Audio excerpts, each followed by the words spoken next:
లావణ్య చెప్పండి. Good to see you back అండి. Good to see you back అంటే చాలామంది చాలామంది please everyone is saying good to see you back. I was like నేను 1952 తర్వాత వచ్చాను, నాకు అలా అనిపిస్తుంది. But thank you for the welcome. Yeah actually చాలామంది విమెన్ ఏమంటారంటే పెళ్ళయ్యాక లైఫ్ మారిపోయింది అంటారు. ఎందుకంటే కొంతమంది ఏంటంటే విమెన్ పెళ్ళయ్యాక కొంచెం సెల్ఫ్ కాన్షియస్ అయ్యి కొన్ని డెసిషన్స్ వాళ్ళు తీసుకుంటారు, what to do what not to do అని.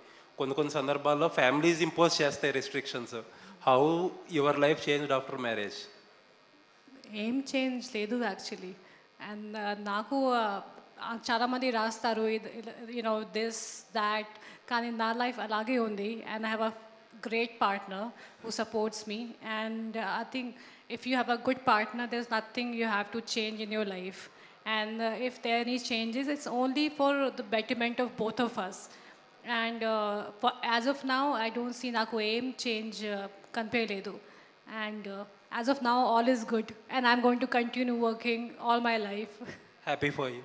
Thank you. Supriya garu, madam ఇండస్ట్రీలో ఏ 4 సినిమాలు షూటింగ్ ఎక్కడ జరుపుకుంటున్నాయంటే అన్నపూర్ణలో జరుపుకుంటాయి.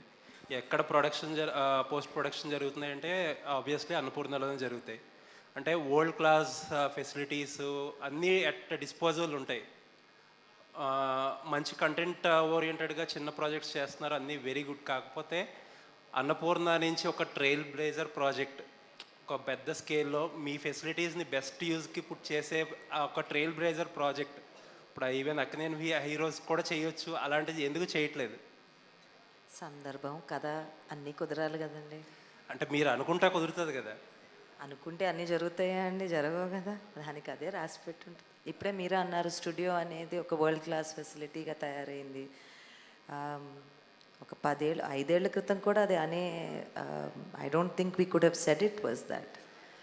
స్టూడియో కోసం పనిచేస్తూ అదొక ఈ స్థాయికి తీసుకురావటానికి మా ఫ్యామిలీ కానీ మా టీమ్స్ కానీ ఎంత పని చేసినాయో అవి కనపడవండి. మనకేంటి కనపడే సినిమా కనపడుతుంది. అంటే మేము ఈ సినిమా తెర వెనక్కుండి పనిచేస్తూ ఉంటాం. అంటే చాలామంది సుప్రియ గారు వచ్చాక ఫైనాన్షియల్లీ కాషియస్ అయిపోయారు, సేఫ్ గేమ్ ఆడుతున్నారు అంటారా? అది నిజం కాదంటారా? ఇంకా ఉన్నాం కదండి, ఇక్కడ ఎక్కడికి వెళ్ళలేదుగా. ఆల్ ది బెస్ట్ అండి.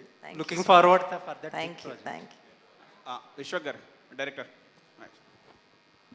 Hi sir. హాయ్.